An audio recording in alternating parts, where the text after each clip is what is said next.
Matapos sibakin sa pwesto, tila nagpahiwatig na si dating PNP Chief Police General Nicolas Torre III sa susunod niyang pamumunuan.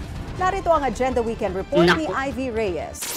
Naku, may susunod na pamumunuan si PNP Chief General Nicolas Torre. Naku, talagang hindi pwedeng wala kasi bakit po? Talagang malaki po yung ambag ni General Torre dito sa ating bansa, no? Sa paghuli ng mga talagang mayayabang na tao, matitindi yung krimen na ginagawa, di ba? Oo. Kailangan po natin yung matinong general o general, no? Yan po yung kailangan ng mga Pilipino, yung hindi kailangan bayaran, yung hindi pumipirma. O, di ba? O, yung hindi napapasunod. Pag alam niyang nasa tama siya, paninindigan niya. Kaya nga, di umano kaya nasibak dahil hindi pumirma. Ayun yung kailangan natin mga preno. Kasi syempre, pangalan pa rin nila yung dapat pangalagaan nila, di ba? Para maging sila, okay sa mata ng mga Pilipino. So, yun na nga mga preno, bago tayo magtuloy-tuloy sa ating reaction ngayon, ayan, kung bago pa lang dito sa ating YouTube channel, huwag kalimutang mag-like, share, and subscribe para naman po maging updated kayo lahat sa ating mga uploads. Ayan. Siyempre, no? Huwag niyong kalimutan, meron po tayong TikTok, may Facebook po tayo, ayan, kompleto recados po yan mga pre. Ayan.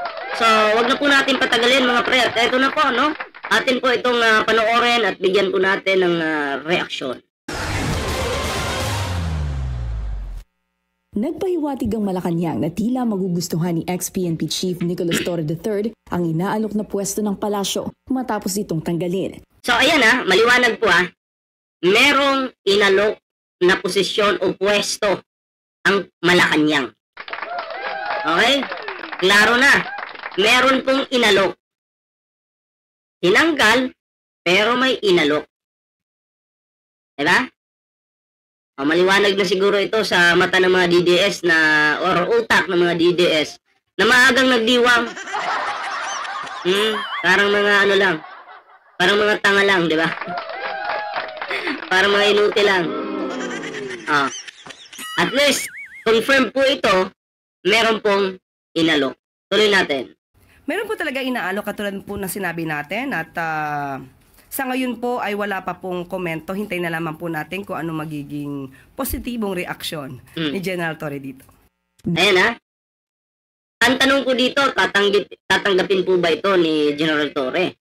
Ako'y naniniwala naman po kung hindi naman po ito kung makakabuti po sa general at sa taong bayan, sigurado tatanggapin po niya ito. Pero kung alam niya, mapapahamak lang din siya and then mapapasama naman ng mga Pilipino at ang lahat, sino ba namang tanga na kukuha ng bato at ipupugpog sa ulo? Okay? Maliwanag yun At eto naman sasabihin ko, ang Malacanang naman, hindi naman basta-basta magbibigay ng trabaho kay General Torre kung ikakapahamak din niya. Diba? Ganun po yun. So, abangan na lang po natin kung ano yung mangyayari. And then, kahit ako, excited na mga pre. Mismong kay Torre nanggaling na baka hindi siya qualified na humawak ng National Bureau of Investigation sakaling ito ang ialok ng palasyo. Pero bagay kay General Torre sa NBI talaga. Ayon kay Palace Press Officer Claire Castro, baka hindi NBI ang ibigay na pwesto sa dating PNP Chief. Muli rin niyang nilinaw na naiintindihan niya ang desisyong sibakin siya sa pwesto. Ikatlo, inuulit ko na wala akong sama ng loob sa ating Pangulo. Nauunawaan ko na kailangan niyang gumawa ng mga mabibigat na desisyon at ang pagkaalis ko bilang Chief of the Philippine National Police ay isa lamang sa mga ito. Pulis pa rin. Ayan so maliwanag po dito na buo pa rin po ang tiwala ni General Torre sa ating mahal na Pangulo at wala po siyang sama ng loob. Diba? Maliwanag po yan mga pre. Walang sama ng loob. So dyan po tayo humahanga sa isang general, no? Na talagang bukod sa may paninindigan, matapang, at may respeto pa sa mga desisyon ng nakakataas sa kanya. Di ba? Oo, ganun lang po dapat. Hindi naman po kailangan maging balat sibuyas Di ba? Kung dyan lang talaga, wala tayong magagawa. Pero kahit pa paano, meron namang offer. Diba? Hindi para bigyan ka ng pera o suhulan. Offer na bibigyan ng panibagong trabaho. O, diba?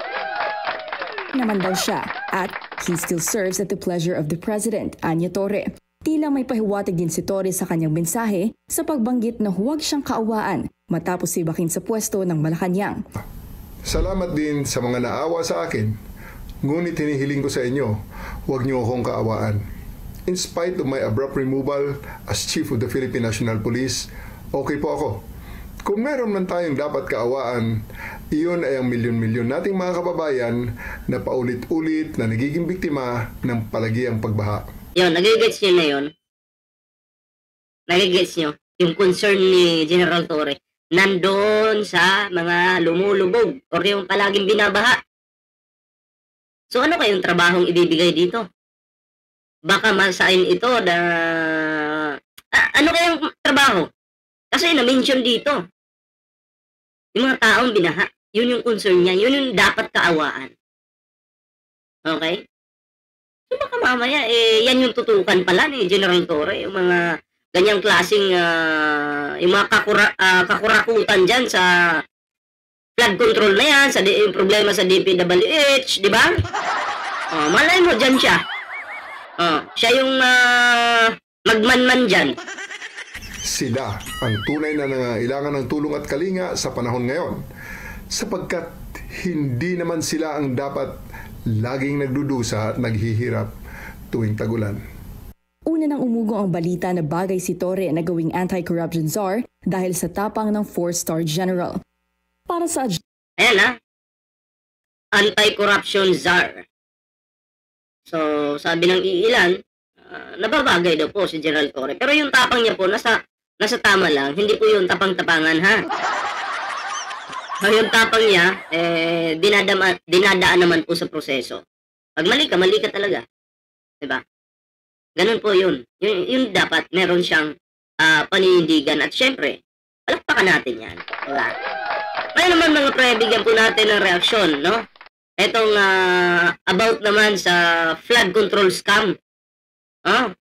Noong 2017, 2019, Duterte flood control scam. Grabe. Alam mo, itong mga nabubulok ngayon ng flood control, panahon pa po yan ng mga Duterte. Ngayon lang po talaga naungkat, sa totoo lang. To every Filipino who was told, may malasakit kami sa inyo. You were played. Sinasabi ng mga Duterte, kaming mga Duterte, meron kaming malasakit sa inyo. Pero hindi po, binubula lang po kayo, inuuto, pinaglalaroan kayo, pinaglalaroan yung nagdamin nyo, ginagago lang kayo. Lahat po nandyan na. Diba? Oo. Kung talagang mahal kayo, dapat maayos po yung ating bansa. Diba? Pero eto, kasi from 2017 to 2019, the Duterte government poured over 330 billion plus into flood control projects. Pero habang lumulubog ang mga bayan sa tubig, baha, may mga town na hindi binabaha. Ay, naku. Nalulunod naman sa pondo. Pag yung mga lugar na yon na hindi binabaha, yun po yung mga nalulunod sa pondo. Di ba? Ito ay hindi sablay lang. Ito ay hindi simpleng red tape. Ito ay scam. Flood control daw. Pero kontrolado ng iilang pamilya. And the worst part, it happened right under President Rodrigo Duterte's watch. This is just 2018 to 2019. There's more. What you need to know tungkol sa Duterte scam from 2017 to 2019. Ito may mga bayan na binigyan ng dating milyon-milyong pondo kahit walang banta ng baha. Hindi naman binabaha. Pero binibigyan ng pondo na pagkalaki-laki talaga. Diba? And then, doon sa lugar na binabaha, palala ng palala yung baha. And then magugulat ka, merong mga lugar na hindi binabaha, pero binabaha po ng pondo. binabaha ng salapi. Ang sarap ng buhay. Diba? Ang sarap ng buhay. Example na lang, Kasiguran, Sorsogon, got 385 million in 2019. Ayon sa World Bank, GICA at Project NOAA, walang flooding threat for the next 25 years sa munisipyo na ito. Pero sa Matnog, Sorsogon, a flood-prone town, Nervi got nothing. Matnog was severely flooded during tropical depression Usman. Ayan hindi naman pala binabahayan, pero bakit binigyan ng pagkalaki-laking pera? Budget. Ang tanong, yung 385 million na yun, napunta ba talaga sa proyekto para sa baha, sa flood control? O yung bulsa yung bumabaha? Ano sa tingin niyo mga pre? Baka naman mga bulsa nila yung bumabaha, kaya pala yung mga kontraktor dyan yung kanilang mga anak pa-arte-arte ba?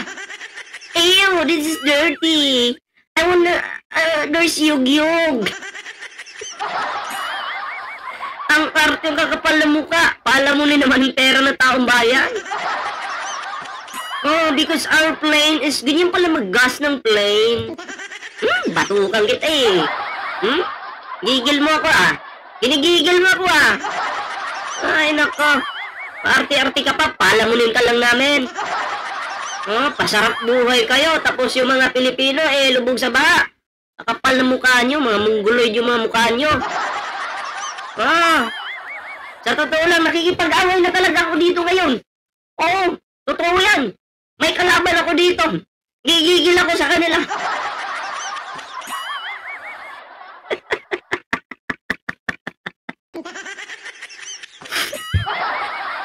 May bata kasi dumaan sabi ko may kalaban ako dito. Diba? Ang gigil, nakakagigil talaga sa totoo lang. Ang arte-arte ng mga anak, palamunin lang ni Ballpoint Man.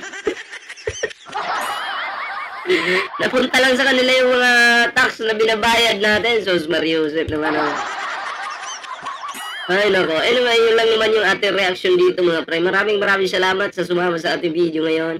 And syempre, bago po tayo magtapos, ayan, meron po tayong TikTok, may Facebook page po tayo. Ayan, maraming salamat po sa inyo.